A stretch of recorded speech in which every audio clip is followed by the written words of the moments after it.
طلاب تانية ثانوي، اهلا وسهلا بيكم في الفاينل ريفيجن. يلا بينا نبدا مع بعض المراجعه النهائيه. يمكن حضرتك اول مره تشوفني، كنا دايما بنتعامل زوم، كنا دايما بنتعامل صوره بس، كنت انا مش بظهر، ولكن احنا قررنا في الفاينل ريفيجن نعمل لحضرتك حاجه جديده، نحسس حضرتك بالجو شويه بتاع ثالثه ثانوي. طبعا ثالثه ثانوي بتكون كلها كده، فاحنا ان شاء الله مع بعض هنبدا الفاينل ريفيجن. خليني اقول لك احنا على مدار الحصه اللي جاي هنعمل ايه، ايه اللي هينزل لك على اليوتيوب، ايه اللي حضرتك هيكون زوم. تعالى كده اوضح لك الخطه كامله واحده واحده.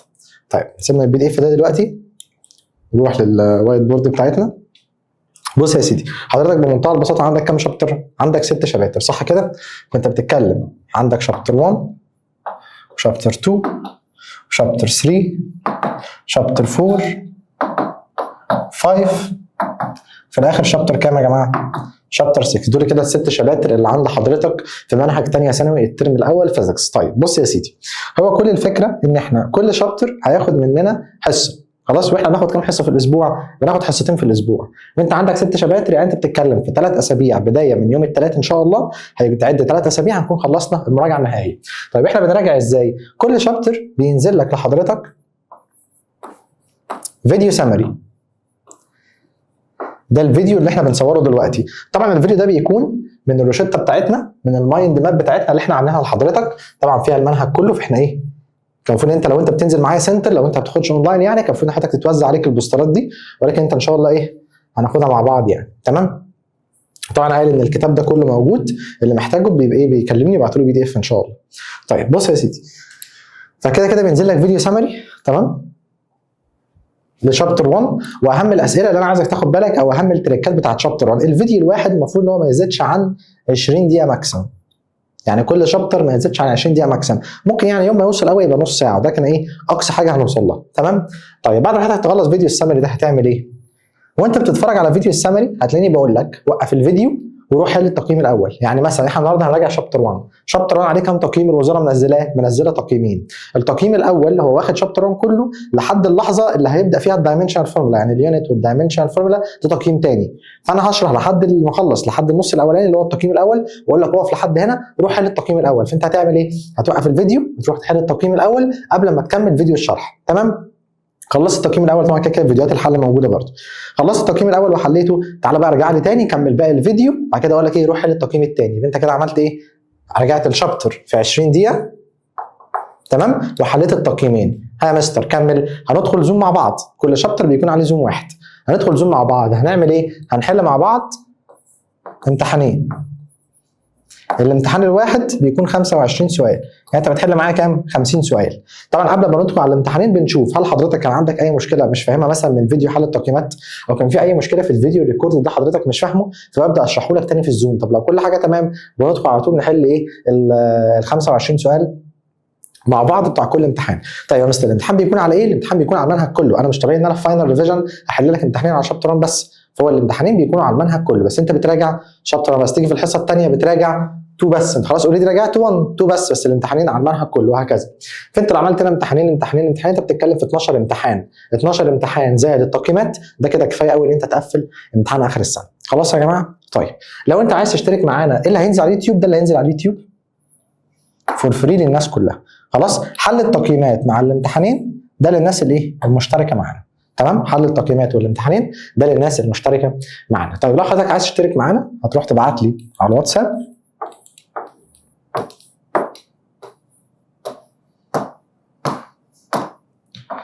ديك مين يا جماعه؟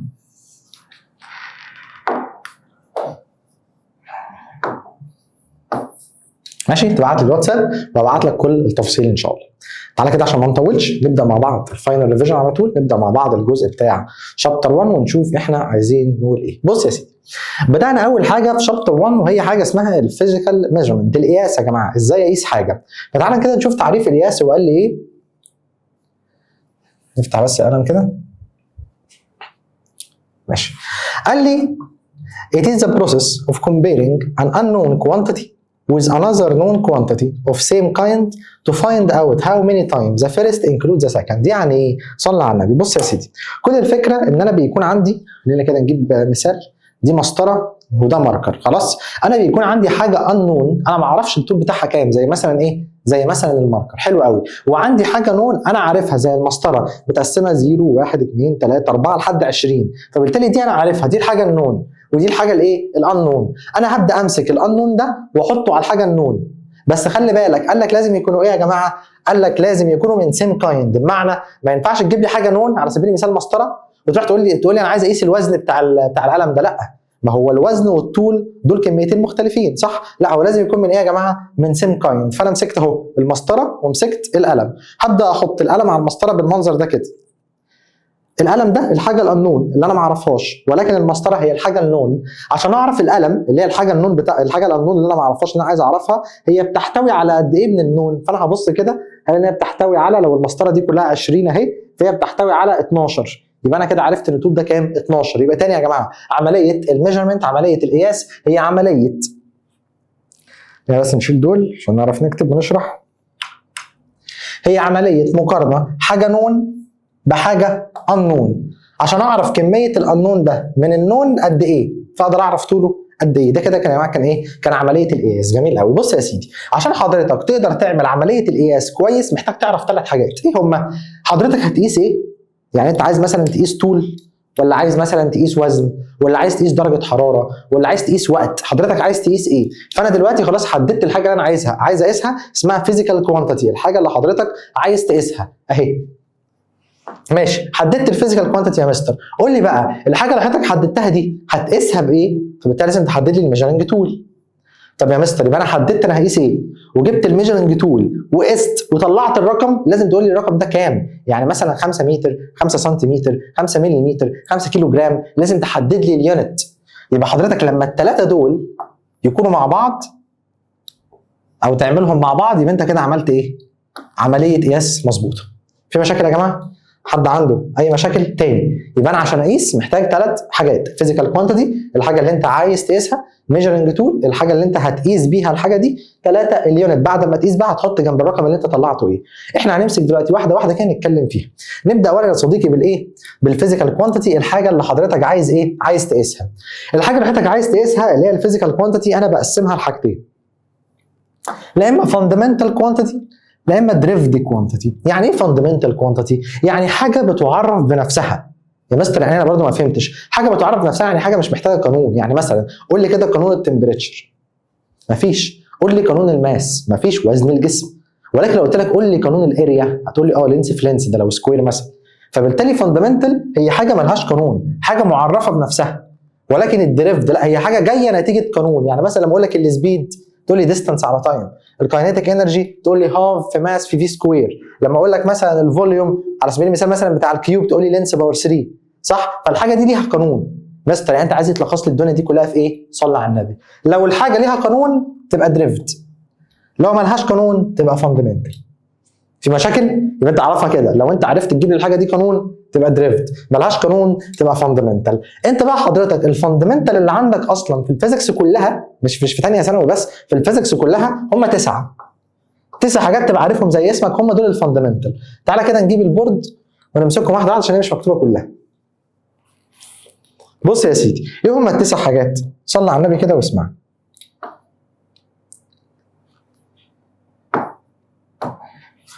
اول حاجه الماس. هل الوزن ليه قانون يا جماعه؟ هل وزن الاوبجكت ليه قانون؟ لا، فبالتالي اول حاجه عند حضرتك بتكون الايه؟ بتكون الماس. طيب ايه كمان يا مستر؟ اللينس الطول. ايه كمان؟ التايم الوقت. هل الوقت ليه قانون؟ هل الطول ليه قانون؟ 4 التمبريتشر. هل درجه الحراره ليها قانون؟ لا. 5 الكرنت انتنستي.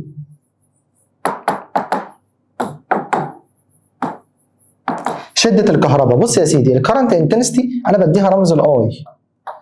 ايه الاي ده؟ ده شده الكهرباء اللي ماشيه جوه السلك. حضرتك مش عليك في ثانيه ثانوي كده كده هتعرفها بالتفصيل في ثالثه ثانوي. ثالثه ثانوي نص السنه اصلا كامله بندرس يعني ايه كرنت انتنستي بكل الافكار وبكل التريكات بتاعته. فكرنت انتنستي هي الكهرباء اللي ماشيه جوه السلك. تمام. وعندك الليمينس انتنستي وهي شده الاضاءه. لو عندي لمبه هي بتنور قد ايه؟ دول كده كام؟ دول كده 6 صح كده؟ طيب عندك الاماونت اوف سبستنس دي بتاعت الكيمستري اللي بتتقاس بالمول. تمام؟ دول كده يا جماعه اللي ليهم علاقه بالفيزيكس. السبعه دول.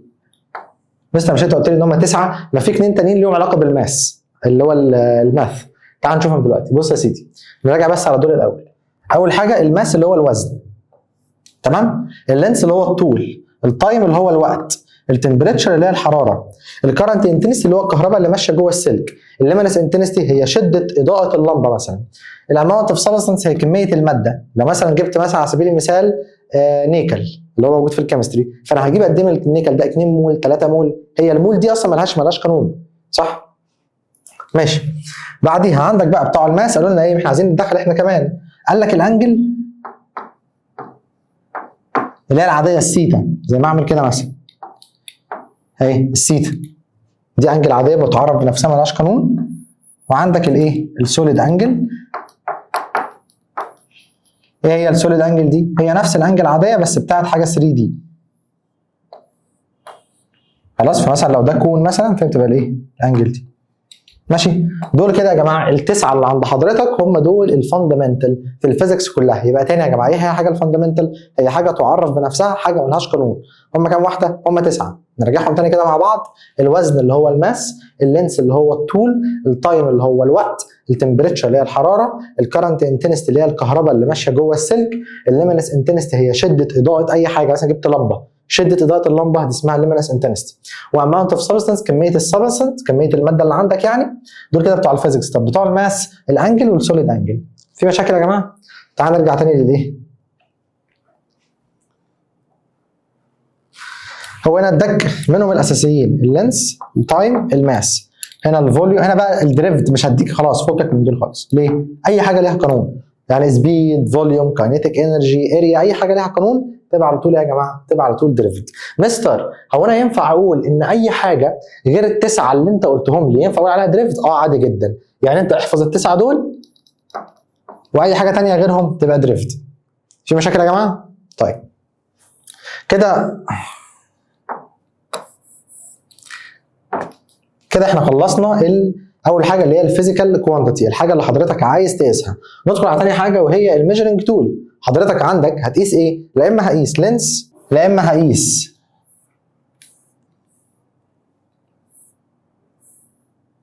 ماس، لا اما هقيس تايم.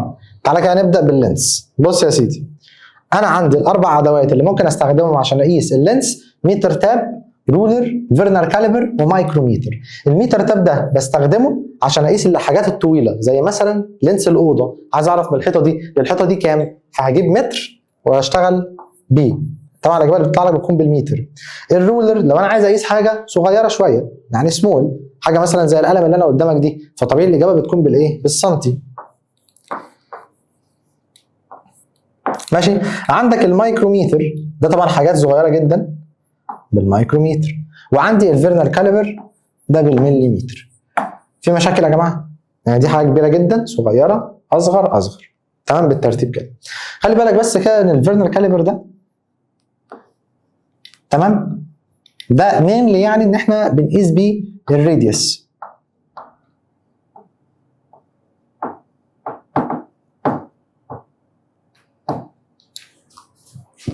ماشي؟ طيب دي بس كده مجرد الاسماء: الميتر تاب، رولر، فيرنر كاليبر، مايكروميتر. تيجي حضرتك تروح للماس تلاقي رومان بالانس، 2 بان بالانس، 1 بان بالانس، ديجيتال بالانس. تيجي تروح للتايم اور جلاس، بندلم كلوك، ستوب ووتش، ديجيتال ووتش. كلها حاجات عاديه جدا ما فيهاش اي حاجه. انت بس كل اللي عليك في كل دول ايه بقى؟ طبعا عليك كله تعرفه كاسم يعني، بس المساله انت عليك مساله الفيرنر كاليبر دي مهمه جدا. بيجيب لك فيرنر كاليبر بالمنظر ده، ويجيب لك اهو بص دي انا بحطها كده عشان اعرف دي كام. تمام؟ اللي هي الراديوس يعني، يقيس بقى الراديوس، يقيس دايمتر عادي. طيب مساله الفيرنر كاليبر يا مستر هعملها ازاي؟ بص يا سيدي ده بيكون الفيرنر كاليبر بتاعك. تعالى كده نعمل زوم. ده بيكون الفيرنر كاليبر بتاعك. تمام؟ بيكون عنده كام جزء؟ بيكون عنده جزئين، الجزء اللي تحت والجزء اللي فوق، صح كده؟ تعالى بس نقلل السكن شويه. تمام. صلى على النبي. حضرتك بتمشي على خطوات. ايه هي؟ اول خطوه حضرتك بتبص على الزيرو بتاع اللي تحت، مش ده الزيرو ده اهو، عملت عليه خط كده تمام. شوفوا هو مطابق فوق لايه، يعني انت كده بص فوق هتلاقي الزيرو ده ما بين دي 2.5 دي 2.6 2.7 2.8، ما بين ال 2.7 وما بين ال 2.8 ده الايه؟ الزيرو ده.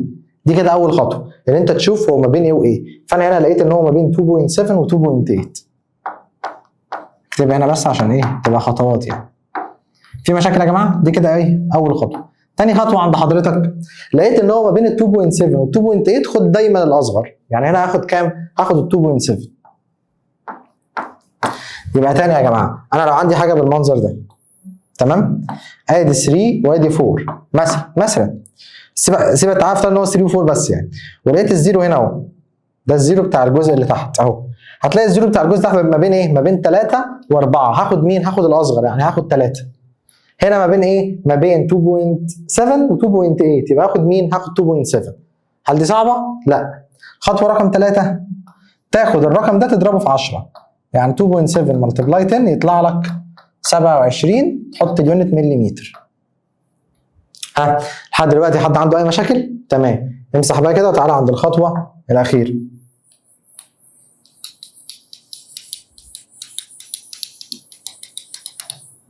ماشي يا جماعه، امسح. تعالى عند الخطوه الاخيره. نعمل ايه بقى يا مستر في الخطوه الاخيره؟ صلي على النبي. حضرتك بقى شايف السكيل اللي تحت ده؟ شوف انهي نقطه من السكيل مطابقه على اللي فوق، بمعنى انت هتيجي تعمل كده. هل الزيرو ده مطابق فوق؟ لا. هل دي مطابقه فوق؟ لا. هتلاقي اللي مطابق فوق في الاخر، هتلاقي ايه؟ بص هنا حتى هو انا اصلا ليه اشتغلت على دي؟ ما هو مكبرها لك اهي. بص هنا يا جماعه اهو، يعني هعيد دي من الاول تاني اللي هم دول اهي. بص شايف الزيرو ده؟ الزيرو اهو تمام. الزيرو ده ما بين ايه وايه؟ دي 2.5 تبقى دي 2.6 تبقى دي 2.7 تبقى دي 2.8. فهتلاقي هو ده الزيرو 10. فهتلاقي الزيرو ما بين ال 2.7 وال 2.8، فباخد مين؟ باخد الاصغر، فباخد ال 2.7. تعال ده بقى السكيل الثاني اللي هو اللي تحت 0 1 2 3 4 5 6 7 8 9. شوف انهي رقم منهم اللي مطابق على اللي فوق، اللي مطابق على الشرط اللي فوق. فلو بصيت هنا هتلاقي حتى هو عاملها لك، هتلاقي الثلاثه بص هي اللي مطابقه على اللي فوق بالظبط، صح كده؟ تعالى هنا خطوه رقم 4 بدل ما تبقى 3 اكتبها 0.3 ملم. خطوه رقم 5 اجمع ده على ده هتبقى 27.3 ملم. هي دي الاجابه. في مشاكل؟ يبقى تاني يا جماعه مساله الفيرنال كاليبر بعمل فيها ايه يا جماعه؟ بعمل فيها حاجتين. اول حاجه حضرتك بتشوف الزيرو ده مطابق فين على اللي فوق، فهتبص هنا هتلاقي الزيرو في العادي في الاغلب ما بين رقمين، رقم صغير ورقم كبير، مثلا 2.7 و 2.8. بتاخد مين؟ بتاخد الرقم الاصغر اللي هو ال 2.7، تروح ضربه في 10 يبقى 27 طبعا مليمتر. في مشاكل يا جماعه؟ جميل قوي. بعد كده تروح للسكيل الثاني. هو في الامتحان بيبقى راسم لك الدوريه دي على فكره، فهو مسهلها لك قوي اهي. هتلاقي ال 3 مطابقه على ال 3. بص مثلا ال 7 مش مطابقه، بص ال 7 مش مطابقه، بص ال 8 مش مطابقه، بص ال 9 مش مطابقه. اللي مطابقه بالظبط هي مين؟ هي ال 3 بس. فتبقى بدل 3 0.3، طب لو 4 0.4، لو 9 0.9 عادي، وتجمعهم تبقى تطلع دي الايه؟ الاجابه. ماشي؟ طيب ده كده الفيرنر كاليبر. تمام. تعالى ناخد مع بعض مثال تاني للفيرنر كاليبر نأكد بس ايه الفكره. تمام اهو واحده. انا هنا عايز اعمل ايه؟ انا هنا بمنتهى البساطه عايز اعرف الرقم اللي مطابق فوق هيكون مين، عايز اعرف اللينس عامه اللي انا عايز اطلعه هيكون ايه. اول حاجه هتبص على الزيرو ده. طيب ثواني اظن واضحه. دي 2 دي 2.1 2.2 2.3 2.4 2.5 2.6 2.7 2.8. خدت بالك الزيرو ما بين ايه وايه؟ ما بين 2.7 و 2.8. انا باخد مين؟ باخد الاصغر، يعني هاخد 2.7. تمام؟ ماشي؟ هاخد 2.7 وهعمل ايه؟ هضربها في 10 فهتبقى كام؟ هتبقى 27 ملم. دي كده الخطوه الاولى. هل دي فيها مشاكل؟ طيب تعالى نروح على الخطوه الثانيه اللي هي ايه؟ امسك السكيل اللي تحت ده، مش ده 0 1 2 3 4 5 6 7 8 9 10. شوف انهي شرطه اللي مطابقه. هتلاقي تبص على الزيرو، هل الزيرو مطابق على اللي فوق؟ يعني هل في شرطتين كده على بعض؟ لا مش موجود. ال1 لا، ال2 لا، ال3 لا، ال4 لا. ال5 لا، ال6 لا، ال7 لا، ال8 لا. مستر ما ال8 لا بص ركز كده، هتلاقي في سنه صغيره انحراف كده، في سنه صغيره، بس لو بصيت على ال9 واخد بالك 6 7 8 9 لو بصيت على ال9 هتلاقي ايه محطوطه بالظبط. يلا يبقى اكتبها 9 لا، هتكتبها ايه 0.9. تجمع الاثنين دول على بعض تطلع 27 بوينت يا جماعه 0.9 مليمتر. دي كده مساله الايه الفيرنر كاليبر. ماشي يا جماعه؟ هل حد عنده مشاكل؟ تمام. نرجع تاني البي دي اف بتاعنا. في مشاكل؟ يبقى انا كل الفكره تاني من الاول، انا عشان اعمل عمليه قياس محتاج 3 حاجات: physical quantity measuring unit، physical quantity measuring tool measuring unit. هتقيس ايه؟ هتقيسها بايه؟ وبعد ما تقيسها ايه اليونت؟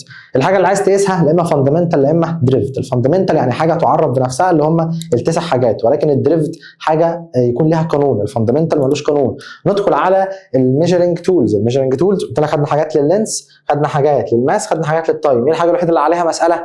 الفيرنر كاليبر اللي هو في اللينس. ده الحاجه الوحيده اللي ممكن تجي لك اللي هي فيها مساله، ودي عرفتك ازاي بنطلع الرقم من عليه. تمام. تعالى ندخل على الميجرنج يونت. ماشي. بص يا سيدي صلى على النبي. نبدا بالميجرنج يونت. حضرتك الحمد لله حددت الحاجه اللي انت عايز تقيسها وعرفت الحاجه دي هتكون الرقم بتاعها بكام، خلاص والحمد لله. الفكره بقى ان انت مثلا على سبيل المثال انا لسه مطلع اجابه معاك اللي هي كانت 27.9. انا ما ينفعش اسيب الرقم بالمنظر ده، ما ينفعش اسيبه لوحده بالمنظر ده، لازم يكون جنبه اليونت بتاعته.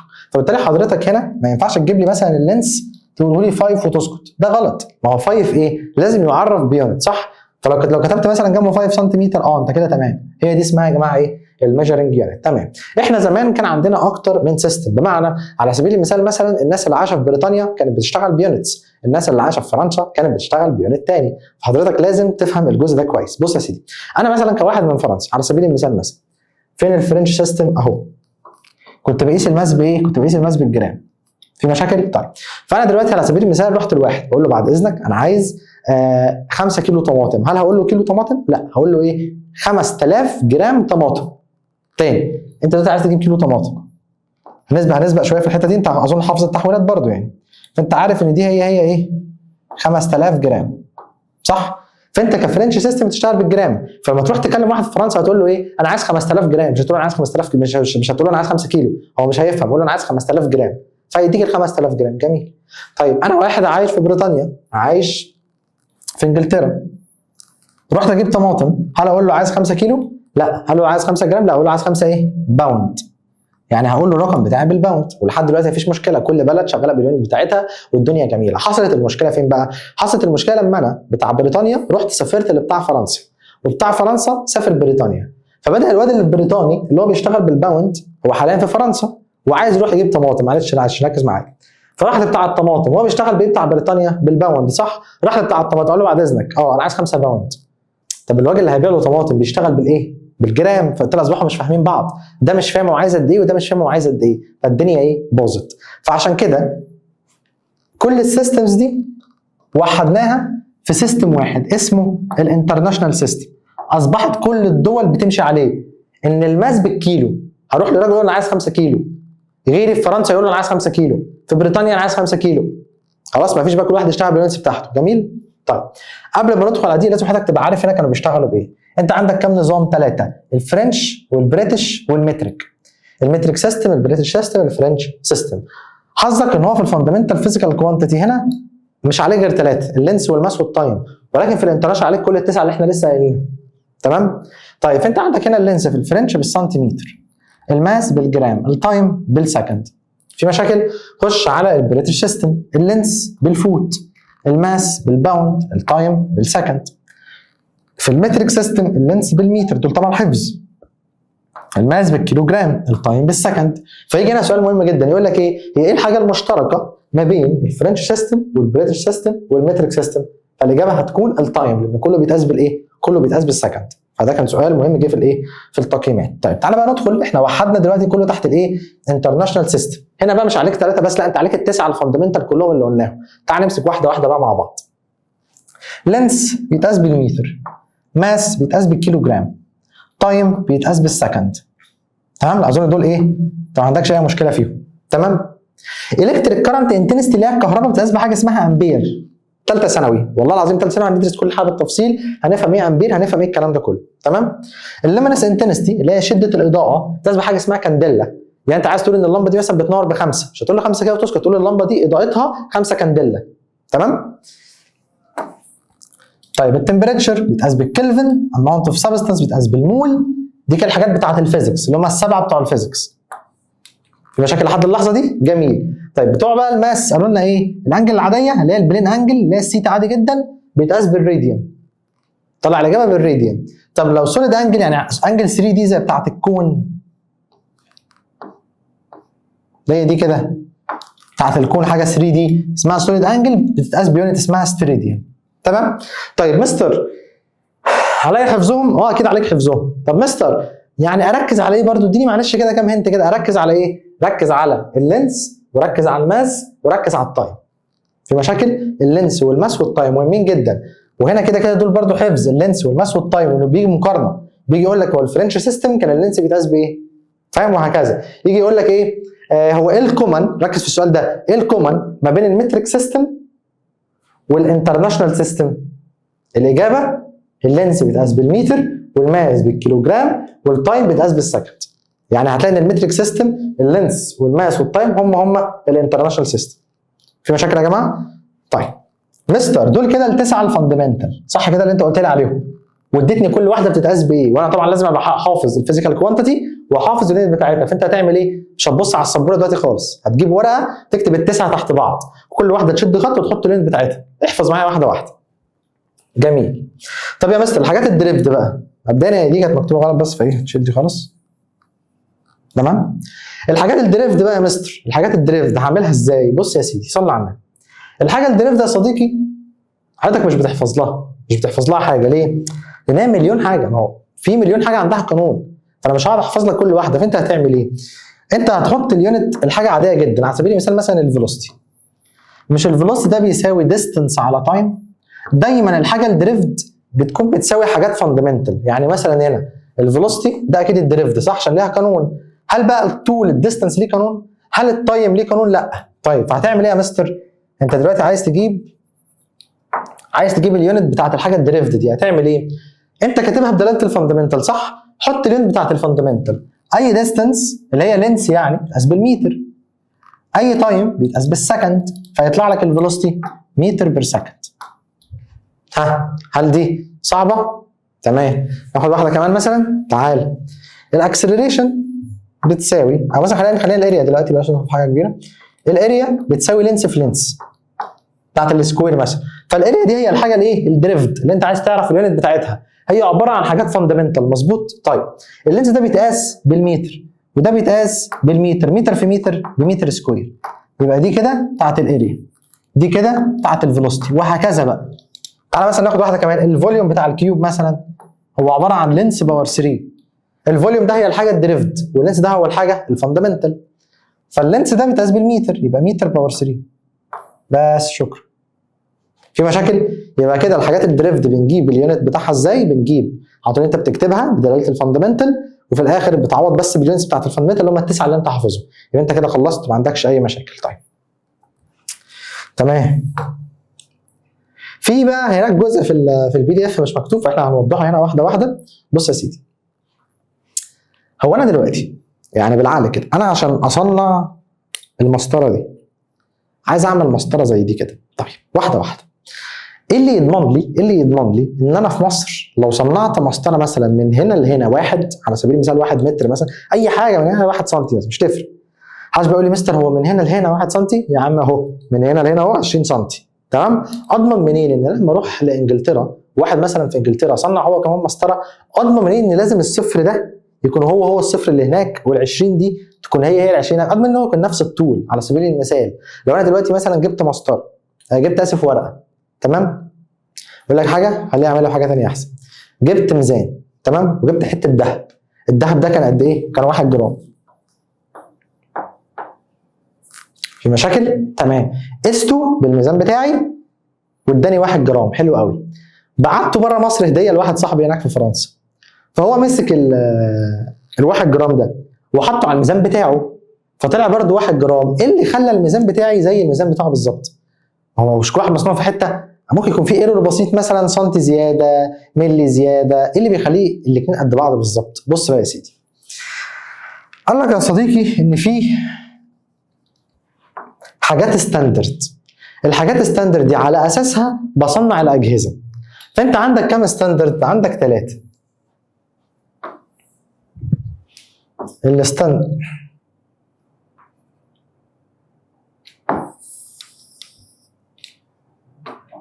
عندك 3.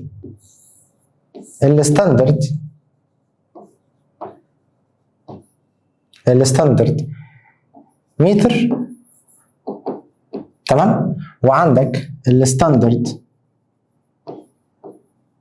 ماس، وساعات بيقولوا ستاندرد كيلو جرام، تمام، وعندك الستاندرد ايه؟ تايم.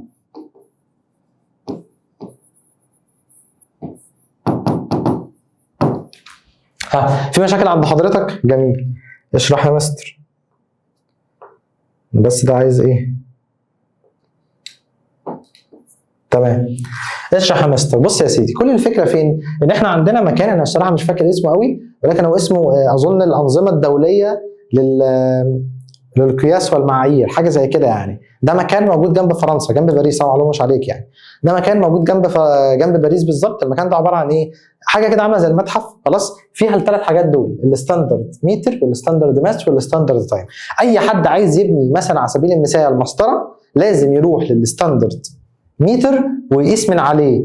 مثلا دي المسطره خلاص مش عليا، يعني ال0 1 2 دي مش مكتوب، انا جايب بس حته بلاستيكيه كده عايز اقسمها، فانا اروح للستاندرد متر احطه كده بالمنظر ده، ابص على الستاندرد متر من هنا لهنا 1، يبقى اعلم هنا شرطه واعلم هنا شرطه، يبقى ده الواحد بتاعي. في مشاكل؟ خلاص، فلازم يكون كل حاجه ليها ستاندرد. جميل قوي.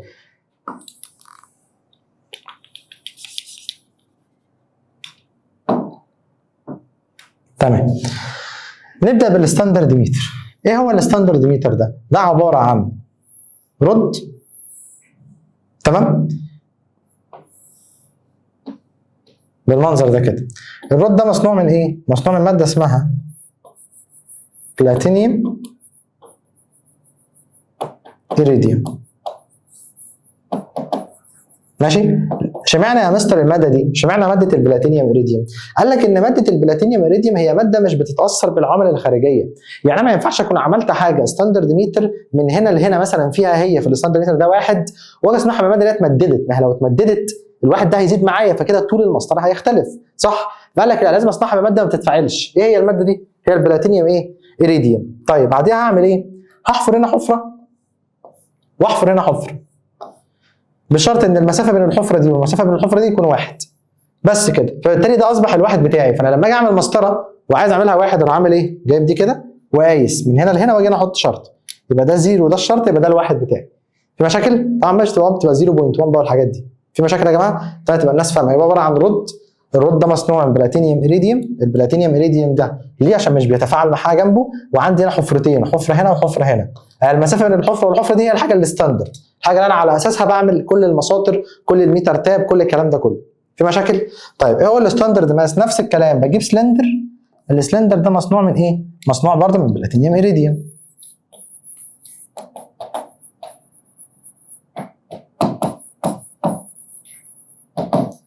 ليه بلاتينيوم إيريديوم؟ عشان ايه يا جماعه؟ عشان مش بيتفاعل، تمام؟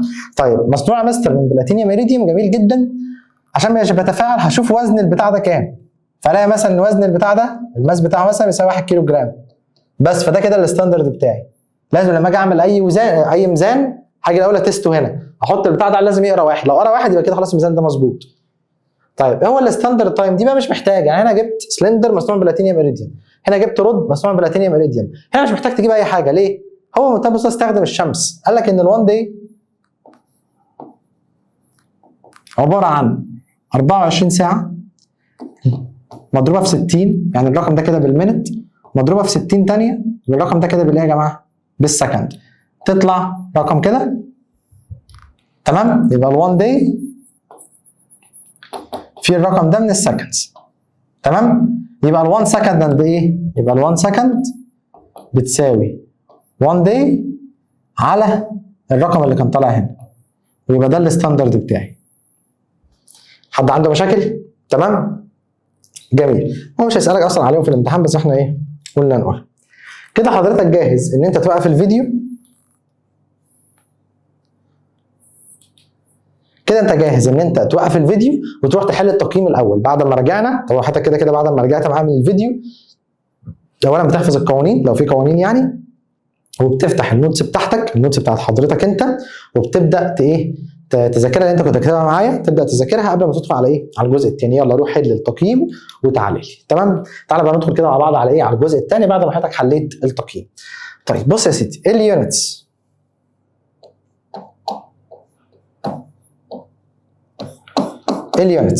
طيب خلينا ما نشرحش ده من يعني كده. بص انت مش لازم الصراحه، خلينا نشرح ده من الايه؟ من على البورد احسن، هيكون الطف يعني. طيب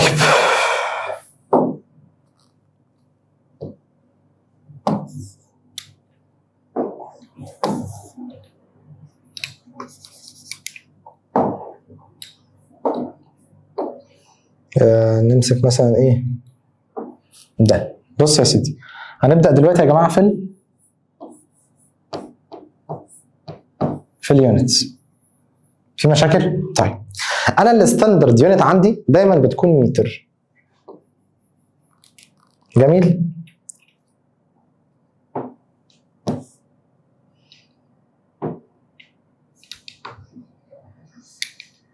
تمام؟ طيب دايما بتكون يا جماعه بتكون متر. طيب احنا هناخد تحويلات، هي ممكن تجي لك بايه؟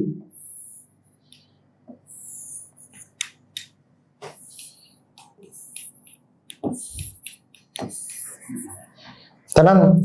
هي ممكن تجي لحضرتك بالجيجا، او ممكن تيجي بالميجا، او ممكن تيجي بالكيلو، او ممكن تيجي بالسنتيمتر، او بالمليمتر، او بالمايكرومتر، او بالنانو متر. تمام؟ حضرتك محتاج ان انت ما تشتغلش باليونتس دي. احنا مثبتين يونتس، يعني انا دايما يا جماعه بشتغل باي تول مثلا بشتغله بالمتر. طب هو ممكن يجي لي في ايه في الامتحان؟ ممكن يجي بالحاجات دي كلها. فحضرتك هتاخد الحاجات دي كلها وتحولها لمتر. طب احولها ازاي؟ قال لك ان هي لو جيجا هتضرب الرقم ده في 10 باور 9 كده بقت متر. لو ميجا 10 باور 6. لو كيلو 10 باور 3. في مشاكل؟ يبقى انا كده عندي مثلا على سبيل المثال 5 جيجا متر.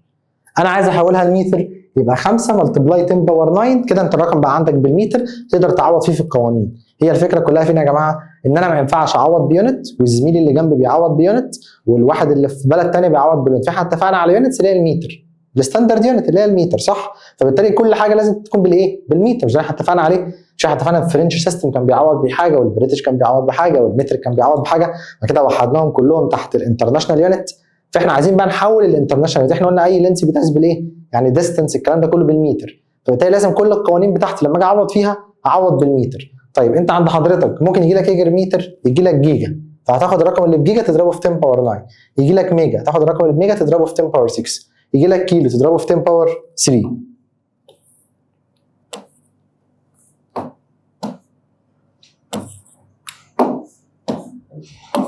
في مشاكل؟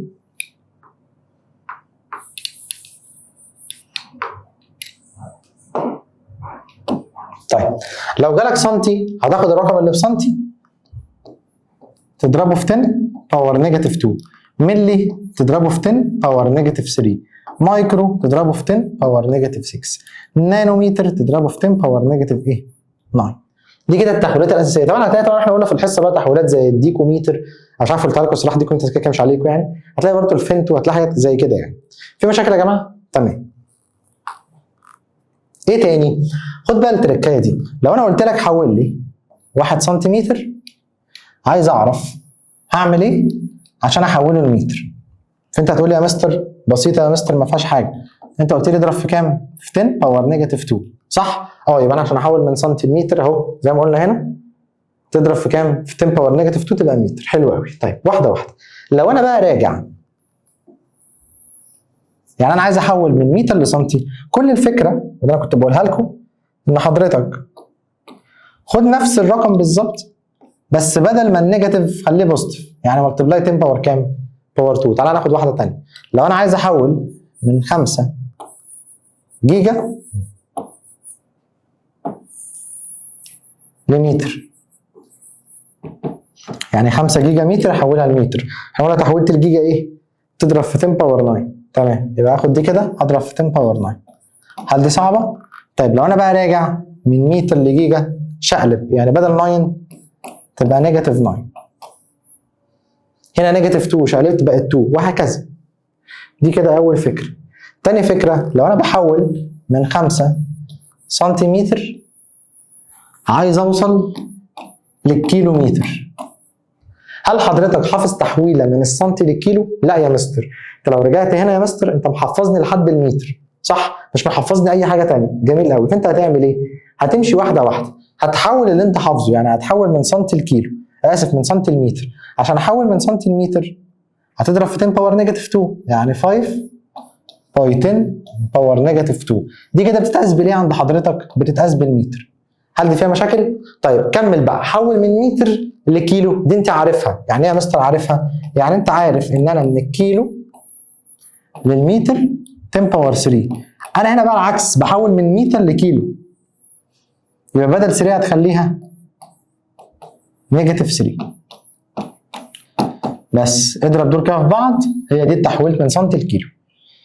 في مشاكل يا جماعه؟ يبقى احنا كده خدنا لو احنا هنحول من حاجه لحاجه ثانيه غير المتر، الاول بتحول لمتر وكده تحول الحاجه اللي انت عايزها. وخدنا لو انت راجع بتغير النيجاتيف، يعني لو نيجاتيف بوزيتيف، لو بوزيتيف نيجاتيف. تعال ناخد الفكره رقم 3 عندنا.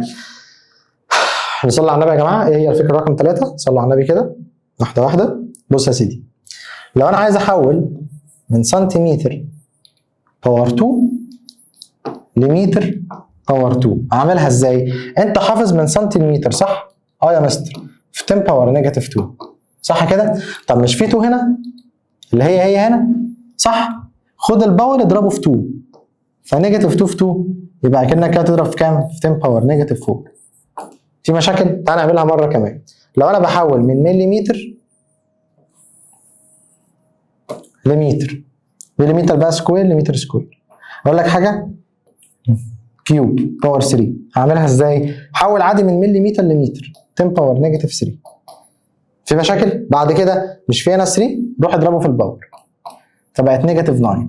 بس يبقى هي دي التحويله كده، ملتبلاي 10 باور نيجاتيف 9. حد عنده اي مشاكل؟ انا شايف ان الموضوع بسيط جدا في التحويلات، ما فيهوش اي حاجه. طيب شويه تحويلات برضو تخلي بالك منها، ان انت عندك الطن بتضرب في 1000. في مشاكل يا جماعه؟ تمام. خلي بالك ان انت لو عندك اور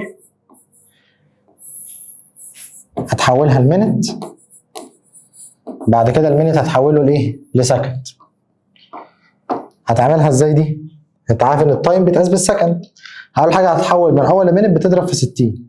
يبقى انت لو عايز تحول من المينت، يعني عايز تقف عند مينت، يبقى خلاص هتاخد ال 2 اور مثلا تضربهم في 60 بقت بالمينت. انت عايز بالسكند فتضرب في 60 تاني. كده وصلت للايه؟ للسكند. في مشاكل؟ خلي بالك محدش يعمل لي مثلا يا عصمي 2 اور، عايز اعرف اضرب في كام عشان تتحول لسكند. محدش يقول لي ان انا اخد ال 2 دي اضربها في 120 اللي هي 60 و60، لا غلط. انت هتعمل 2 ملتبلاي 60 ملتبلاي 60 دي حاجه، وملتبلاي 120 حاجه ثانيه خالص.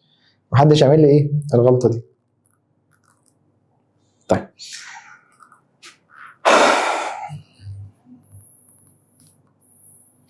تعالى ناخد الدايمنشن فورمولا.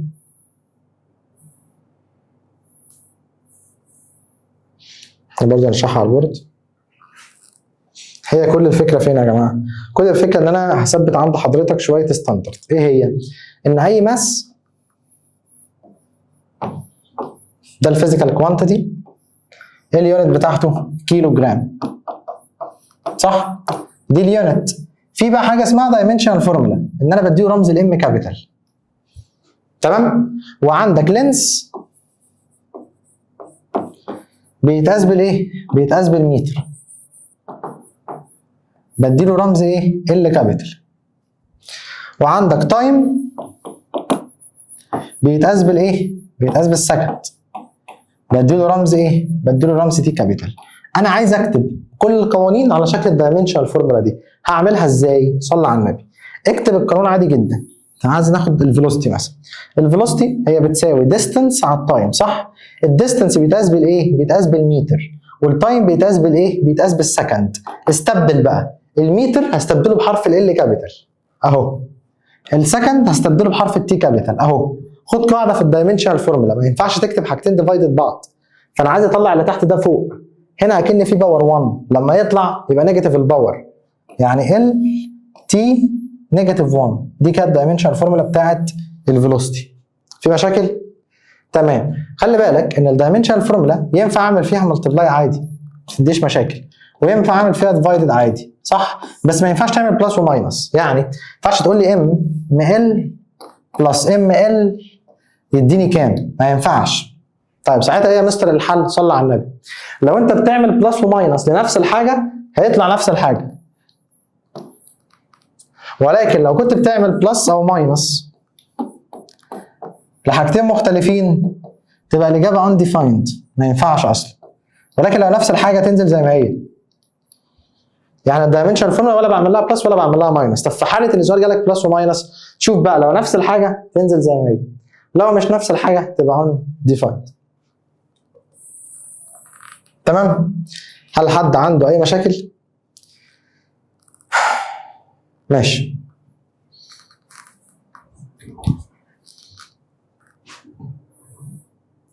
بعد كده خدنا الميجرنج ايرور، ايه الحاجات اللي بتخليك على الرغم ان انت اخترت الفيزيكال كوانتيتي صح، تمام، واخترت الميجرنج تول صح، تمام، واخترت الميجرنج يونت صح، ايه الحاجات اللي برضه بتخليك بتطلع رقم غلط؟ ده الايرور بقى. ليه بقى؟ بص يا سيدي، اول حاجه تشوزنج ان امبروبر تول، بمعنى مثلا ان انا المفروض لو انا عايز اقيس مثلا على سبيل المثال الاوضه دي هستخدم الميتر تاب، انا ما عنديش درايه بالمعلومه دي ورحت جبت مسطره وقعدت بقى امشي ادي كده 20 ادي كده 20 ادي كده لحد ما اوصل، اكيد طبعا هيطلع فيه ايرور، صح؟ يبقى اول حاجه ان انت تختارها ده ايه؟ مش مناسبه. طيب تاني حاجه ان يكون اصلا في ديفكت في الميجرنج تول، يعني الميجرنج تول نفسها اللي انت بتستخدمها تكون بايظه، ما تكونش مظبوطه، ما تكونش بتتبع المعايير الدوليه اللي هو الستاندرد ميتر والستاندرد الكلام ده، تكون اصلا فيها ايرور، تكون بايظه. كده تاني حاجه.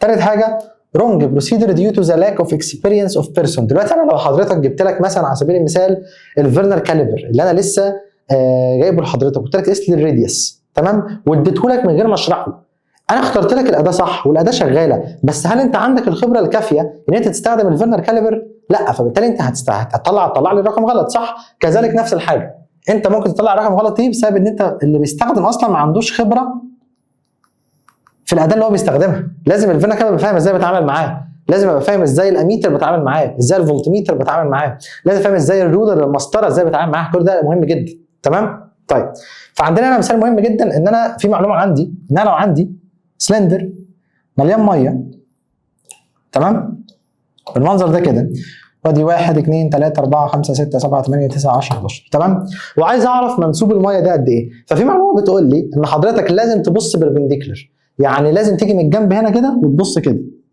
فين؟ زي ده، تمام؟ طيب لو انا ما عنديش الخبره الكافيه فبالتالي انا ما كنتش اعرف المعلومه دي، ممكن اجي ابص كده او ممكن اجي ابص من تحت، فهتلاقي ان في عينك خدعتك وحصل لك ايرور.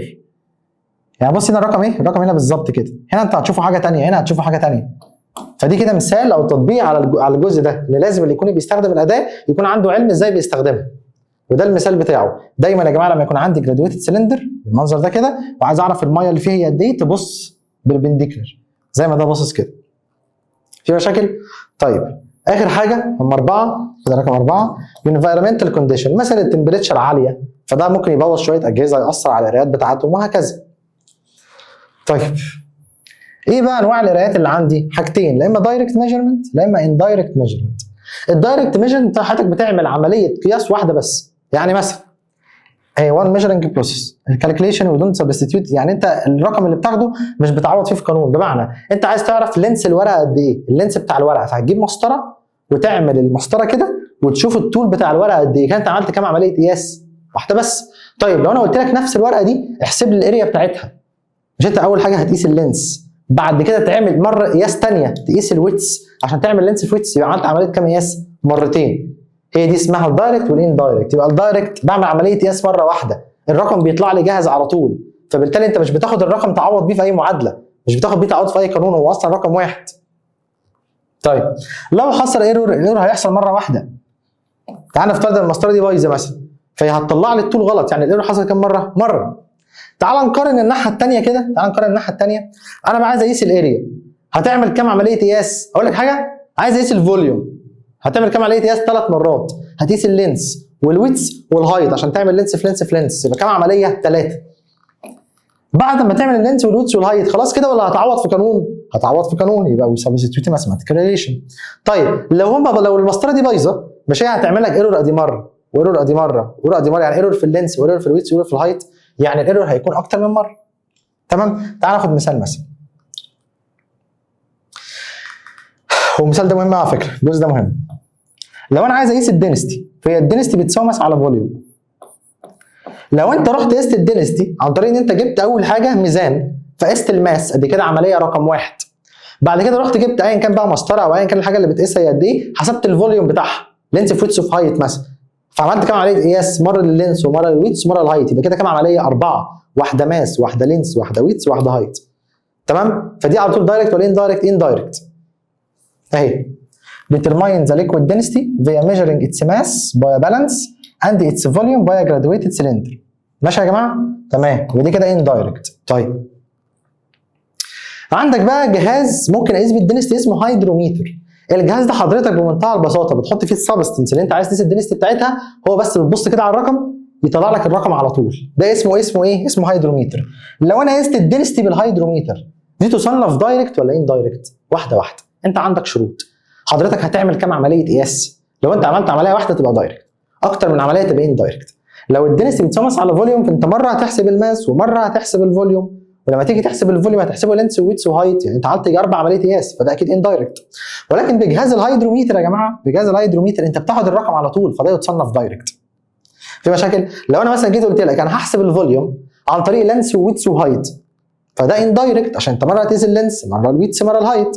ولكن لو قلت لك هحسب الفوليوم باستخدام حاجه اسمها جراتويتد سلندر، يا جماعه الجراتويتد اللي هو ده، حضرتك بمنتهى البساطه بتحط الحاجه وتبص عليها تعرف الفوليوم بكام، يعني عملت كام عمليه؟ واحده. يبقى الحاجه ممكن تكون نفس الحاجه، ممكن مره تكون دايركت ومره اندايركت، على حسب اللي انت هتقيسها ازاي. هتقيسها عادي بكالكوليشن يعني لينس وويتس وهايت، ولا هتجيب جهاز تقيسها بيه، وهكذا. تمام؟ طيب ده كده كان شابتر 1 اللي هو شابتر